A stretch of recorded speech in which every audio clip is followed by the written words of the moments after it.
Hello வணக்கம். நம்ம எஸ்கேனோவில் last 7 மூவிஸோடைய box office collection தான் பார்க்க போகிறோம். ஃபஸ்ட்டு 6 மூவிஸ் தான் இருந்துச்சு. பட் கோவிடுக்கு முன்னாடி வெளிவந்த ஹீரோ படம் அப்படிங்கிறது எந்த அளவுக்கு கலெக்ட் பண்ணியிருந்துச்சு, அதுக்கப்புறமா கோவிடுக்கு அப்புறமா ரிலீஸ் ஆன ஒவ்வொரு மூவிஸோடைய பாக்ஸ் ஆஃபீஸ் கலெக்ஷன் எந்த அளவுக்கு இருந்திருக்கு அப்படின்றதுக்காக தான் இன்றைக்கி நம்ம 7 மூவிஸோடைய பாக்ஸ் ஆஃபீஸ் பார்க்க போகிறோம். ஸோ இதில் ஃபஸ்ட் நம்ம பார்க்க போகிறது ஹீரோ படம் அப்படின்ட்டு லாக்டவுனுக்கு முன்னாடி வந்துச்சு. இந்த ஒரு படம் அந்த அளவுக்கு சரியாக போகலை. ஸோ 35 கோடி தான் இந்த ஒரு படத்தோடைய வேர்ல்டு வைடு கலெக்ஷனே பண்ணியிருந்துச்சு. அதற்கப்புறமா வெளிவந்தது தான் 2021 லாக்டவுனுக்கு அப்புறமா ரிலீஸ் ஆனது தான் டாக்டர்.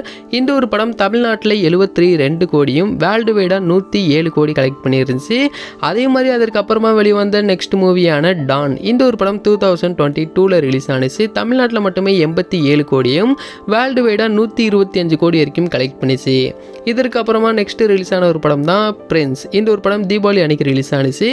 தமிழ்நாட்டில் மட்டும் 27 கோடியும் வேர்ல்டு வைடாக 47 கோடி வரைக்கும் பண்ணிருந்துச்சு. இந்த ஒரு படம் அந்த அளவுக்கு சரியாக போகலை. இந்த ஒரு படம் சரியாக போகாத ரீசனாலே நெக்ஸ்ட் மூவி அப்படின்ட்டு பாக்ஸ் ஆஃபீஸ் கொஞ்சம் குறைஞ்சது மாதிரி எனக்கு தோணுச்சு. ஏன் அப்படின்னா மாவீரன் இதோடைய கண்டென்ட் அப்படிங்கிறது கண்டிப்பாக ஒரு 200 கோடியாச்சும் பண்ணியிருக்க வேண்டிய அந்த ஒரு மூவி அப்படிங்கிறது உண்மையாக எல்லாருமே அதிகமாக பாராட்டின ஒரு மூவி. ஒரு சூப்பர் ஹீரோ இந்த மாதிரி நிறைய விஷயங்கள் பாராட்டி இருந்தாங்க. பட் இந்த ஒரு படத்தோடைய கலெக்ஷன் அப்படின்ட்டு 90 கோடி வேர்ல்டு வைடாக பண்ணிருச்சு. பட் இது இன்னும் கொஞ்சம் அதிகமாக வந்திருக்க வேண்டிய ஒரு கலெக்ஷன் தான். இதுக்கு நடுவில் தான் பிரின்ஸ் வந்ததுனால கூட இது குறைஞ்சிருக்கும்னு நினைக்கிறேன். ஸோ மாவீரன் அப்படின்னு 2023 வந்தது. தமிழ்நாட்டில் மட்டுமே 52 கோடியும் வேர்ல்டு வைடாக 90 கோடி பண்ணிருச்சு. இது ஒரு ஹிட் மூவி தான், இதில் எந்த ஒரு சந்தேகம் இல்லை. பட் இதோடைய கலெக்ஷன் அப்படின்ட்டு அதிகமாக வந்திருக்கலாம் அப்படிங்கிற மாதிரி என்னுடைய தாட். அதுக்கப்புறமா நெக்ஸ்ட் அப்படின்னு 2024 ரிலீஸ் ஆன அயலான். இந்த ஒரு படம் அப்படிங்கிறது பல வருஷங்களுக்கு அப்புறமா ரிலீஸ் ஆன ஒரு படம். இருந்தாலும் இதற்கான ரெஸ்பான்ஸ் அப்படின்ட்டு பயங்கரமாக கொடுத்துருந்தாங்க. தமிழ்நாட்டில் மட்டுமே 60 கோடியும் வேர்ல்டு வைடாக 93 கோடி வரைக்கும் கலெக்ட் பண்ணியிருந்துச்சு. இதற்கப்புறமா நம்ம எல்லாருமே எதிர்பார்த்த ஒரு மூவி தான் அமரன். ஏன் அப்படின்னா இதோடைய டைட்டில் டீசர்லேருந்து இதோடைய ஹைப் அப்படின்ட்டு பயங்கரமாக இருந்துச்சு. இதோடைய ட்ரெய்லர்லாம் பார்த்ததுக்கப்புறம் கண்டிப்பாக ஒரு சம்பவம் பண்ண போகுது அப்படி மாதிரி எதிர்பார்த்தோம்.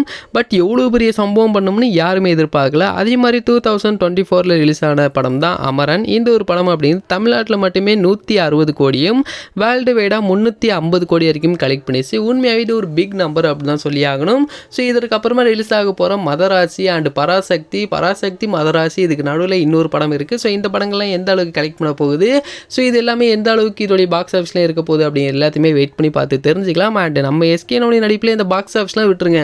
உங்களுக்கு எந்த மூவி ரொம்ப பிடிக்கும் அப்படின்னு கீழே கமெண்ட் பண்ணுங்கள். அண்ட் இந்த ஒரு வீடியோ பிடிச்சிருந்தாலும் ஷேர் பண்ணுங்கள், லைக் பண்ணுங்கள். மந்திராமிகளோட சேனலை சப்ஸ்கிரைப் பண்ணிங்க.